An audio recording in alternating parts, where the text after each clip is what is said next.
അസ്സലാമു അലൈക്കും വറഹ്മത്തുള്ളാഹി വബറകാതുഹു. അൽഹംദുലില്ലാഹി റബ്ബിൽ ആലമീൻ വസ്സലാത്തു വസ്സലാമു അലാ അഷ്റഫി റസൂലില്ലാഹി വഅലാ ആലിഹി വഅസ്ഹാബിഹി അജ്മഈൻ. അമ്മാ ബഅദ്. മഹാനായ റസൂലുള്ളാഹി സ്വല്ലല്ലാഹു അലൈഹി വസല്ലമ തങ്ങൾ പറയുന്നൊരു ഹദീസിൽ നമുക്ക് കാണാം, ഒരു മനുഷ്യനെ കബറടക്കപ്പെട്ട് കഴിഞ്ഞാൽ അവൻ്റെ കൂട്ടുകാരും കുടുംബക്കാരും ബന്ധുമിത്രാദികളും അയൽക്കാരും വേണ്ടപ്പെട്ടവരുമെല്ലാം ആ കബറിൻ്റെ ഓരത്ത് നിന്നും പിരിഞ്ഞു പോകുമ്പോൾ അവർ പോകുമ്പോഴുണ്ടാകുന്ന അവരുടെ ചെരുപ്പടിയുടെ അവരുടെ കാൽ പാടുകളുടെ ശബ്ദം ആ കബറാളിക്ക് കേൾക്കാൻ കഴിയും എന്നാണ്. ശേഷം റസൂലുള്ളാഹി സ്വല്ലല്ലാഹു അലൈഹി വസല്ലമ തങ്ങൾ പറയുന്നു, ഒരു സ്വാലിഹായ മനുഷ്യനാണ് കബറടക്കപ്പെട്ടതെങ്കിൽ കൃത്യമായി ദുനിയാവിൽ ജീവിച്ചിരുന്നപ്പോൾ നിസ്കാരാദി കർമ്മങ്ങളൊക്കെ നിർവഹിച്ച് സത്യസന്ധമായ നിലയിൽ അള്ളാഹുവിനെ ഭയപ്പെട്ടുകൊണ്ടവൻ ജീവിച്ചു. അങ്ങനത്തെ നല്ല മനുഷ്യനാണ് കബറടക്കപ്പെട്ടതെങ്കിൽ അവൻ ദുനിയാവിൽ ജീവിച്ചിരുന്നപ്പോൾ നിർവഹിച്ച അവൻ്റെ നമസ്കാരങ്ങൾ അവൻ്റെ തലയുടെ ഭാഗത്ത് വന്ന് നിൽക്കും. അവൻ പിടിച്ചു വീടിയ ഓരോ നോമ്പുകളും അവൻ്റെ വലതുഭാഗത്ത് വന്ന് നിൽക്കും. അവൻ കൊടുത്തു വീടിയ സക്കാത്ത് അവൻ്റെ ഇടതുഭാഗത്ത് വന്ന് നിൽക്കും. അവൻ നിർവഹിച്ച സുന്നത്തായ നമസ്കാരങ്ങളും സുന്നത്തായ നോമ്പുകളും സുന്നത്തായ സ്വതക്കകളും കാരുണ്യ പ്രവർത്തനങ്ങളും മാനുഷിക പ്രവർത്തനങ്ങളും അതുപോലെയുള്ള നല്ല നല്ല കർമ്മങ്ങളൊക്കെയും അവൻ്റെ കാൽഭാഗത്ത് വന്ന് നിൽക്കുമെന്ന് പ്രവാചകൻ സല്ലല്ലാഹു അലൈഹി വസല്ലമ തങ്ങൾ പറഞ്ഞു.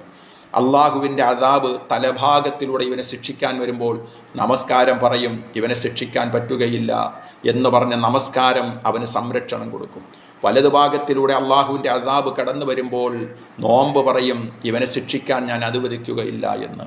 ഇടതുഭാഗത്തിലൂടെ അദാബ് അവനെ പിടികൂടാൻ വരുമ്പോൾ സക്കാത്ത് പറയും, ഞാൻ ഇവനെ ശിക്ഷിക്കാൻ നിന്നെ അനുവദിക്കുകയില്ല എന്ന് പറയും. കാൽഭാഗത്തിലൂടെ അദാബ് കടന്നു വരുമ്പോൾ സ്വതക്കയും സുന്നത്തായ കർമ്മങ്ങളും മറ്റ് നല്ല പ്രവർത്തനങ്ങളൊക്കെയും അവനെ തടഞ്ഞു നിർത്തും. ആ അദാബിനെ തടഞ്ഞു നിർത്തും. എന്നിട്ട് പറയും, ഒരിക്കലും ഈ മനുഷ്യനെ അദാബിലാക്കാൻ നിന്നെ അനുവദിക്കുകയില്ല എന്ന് പറയും.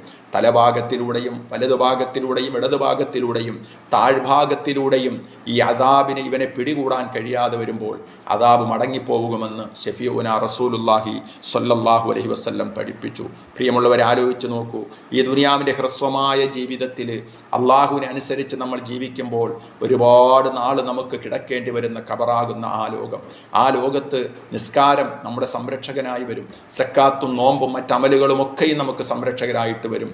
നമുക്ക് വേണ്ടി അവർ അള്ളാഹുവിൻ്റെ അദാബിൽ നിന്നും നമ്മളെ സംരക്ഷിച്ച് നിർത്തും. അദാബിനെ അവർ തട്ടി അകറ്റുകയാണ് ചെയ്യുന്നത്. ഇത് തന്നെയാണ് പ്രവാചകൻ പറഞ്ഞത്, ഭൂമി മനുഷ്യന് വേണ്ടി സംസാരിക്കും, കർമ്മങ്ങൾ മനുഷ്യന് വേണ്ടി സാക്ഷി നിൽക്കും. അല്ലാഹു സുബ്ഹാനഹു വ തആല നമ്മുടെ ജീവിതത്തിൽ നമ്മൾ ചെയ്യുന്ന സ്വാലിഹായ കർമ്മങ്ങളൊക്കെയും നാളെ ഖബറിലും നാളെ ആഖിറത്തിലുമൊക്കെ നമുക്ക് രക്ഷപ്പെടാൻ പറ്റുന്ന സ്വാലിഹായ അമലായി അല്ലാഹു സ്വീകരിക്കുമാറാകട്ടെ.